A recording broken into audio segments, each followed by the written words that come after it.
Një vrasje e rëndë ka ndodhur në zonën Babros në Kamës të Shqipërisë, ku një person është goditur për vdekje me thikë. Sipas mediave, viktima është 50 vjeçare dhe i njëjti u gjet në rrugë pa shenja jete.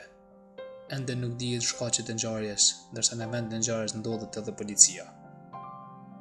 Grupi hetimor ndodhet në vend ngjarje dhe po punon për identifikimin e viktimës, kapjen e autorit, si dhe sharimin e rrethanave dhe dokumentimin të plotë të rastit.